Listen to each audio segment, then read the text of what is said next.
Hello, I'm Penny Thornton and welcome to my astrology channel.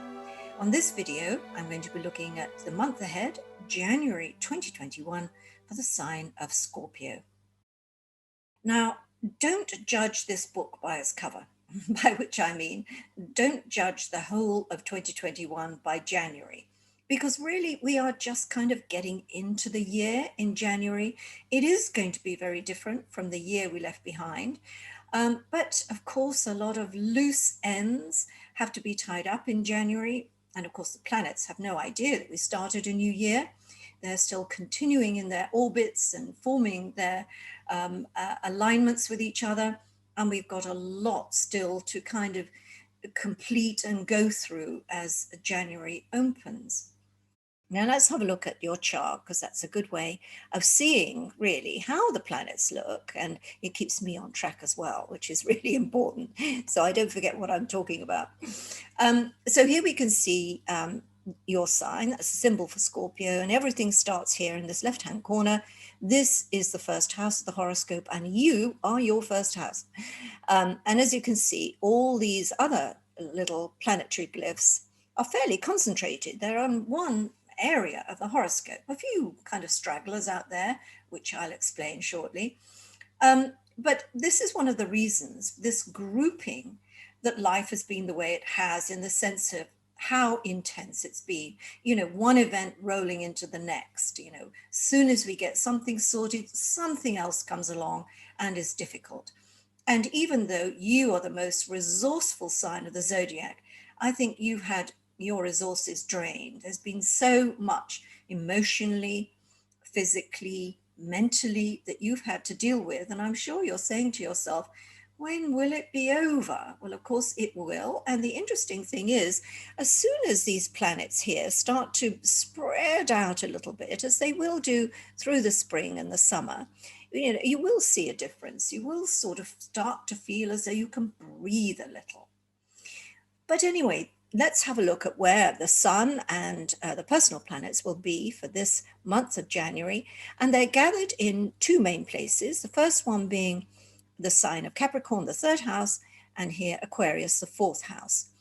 So to begin with, we're in the area of communications. It's not just about travel. It's not just about communicating with other people. It is those things. But really, this area of the chart, it's all about I think, therefore I am. You know, it's what's in your mind and how your world is shaped by your thoughts about it. How about that? So powerful. If we reshape our thinking and we think about things differently, the situation changes. And this is one of the tasks, which is a good task to have during the course of January, is to look at situations from different perspectives. And if you do that, not only will you see them in a different way, but they'll start to behave differently. It's a kind of little bit of magic. But also, this idea of communication is very important. And, you know, if we don't talk to people, if we don't put our ideas across, if we can't be heard, that's a terrible place to be. So, January is really getting your voice out there, getting yourself heard. I mean, as far as travel is concerned, it depends where you are in the world. Some countries are, it's fine to travel, planes are going, boats, you know, everything is happening as normal. But for a large part of the world, it's still a bit clunky and lots of transportation not working very well. So we're sort of really looking at the idea of virtual travel and really getting hold of people to share ideas with them, whether you're creating plans or whether you have real things that you want to transmit, not just in January, but longer than that. This is an area where you might want to communicate your ideas, whether you do that on a blog or a vlog, or you write, or you teach, or you get involved in a course. You know, these are all things that we do in the third house, and it's a very good place to be. And if you're watching me right now and thinking, you know, what could I do to get my years started off right? And I'd say, take up a course, do something you're interested in and you've never done before, because there's lots available. Because this area of the horoscope is about expanding really the mind. It's about doing more with the mind. And of course, when we have a bigger mind view, it makes our world much bigger too. The other area of importance is this one here, the fourth house of home and family. And that's going to start to really be important from about the 19th of the month.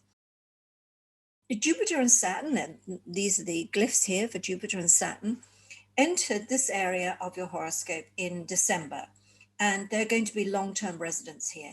And I have spent quite a lot of time in your year ahead forecast, my written forecast, which you can get online, explaining the effects of Jupiter and Saturn here in the long term.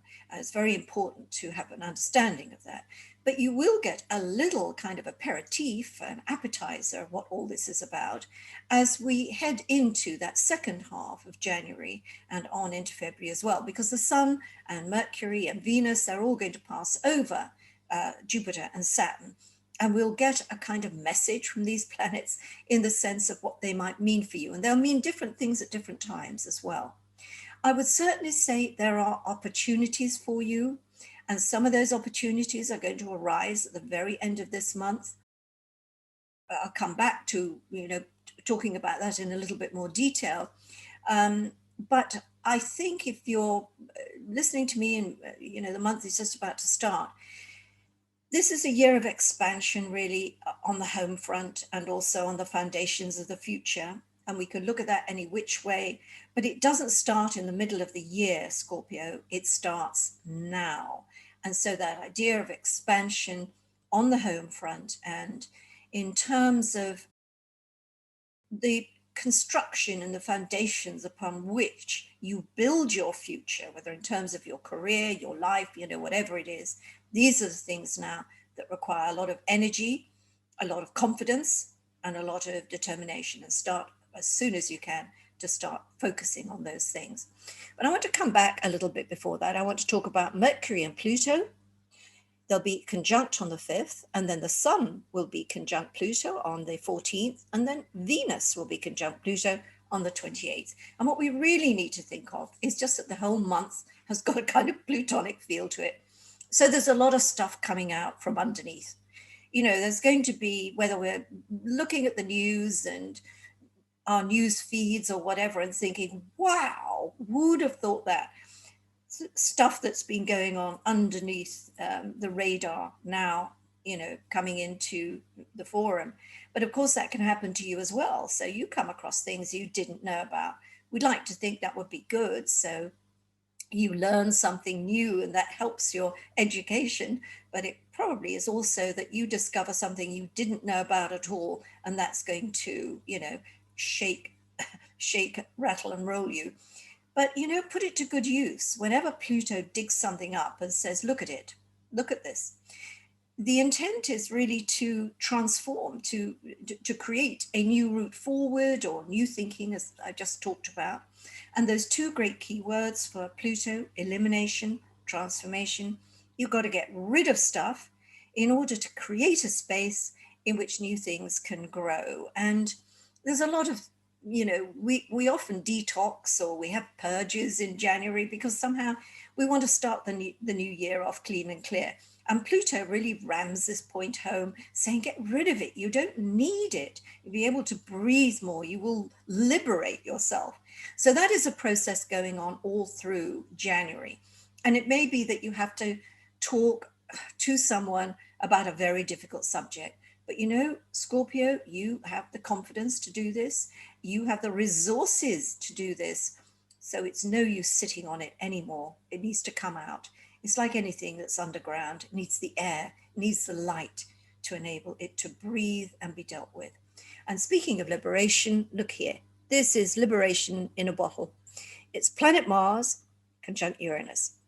Mars heads into the area of relationships on the 6th of January, and it's going to spend the next 6 weeks moving through your relationship house.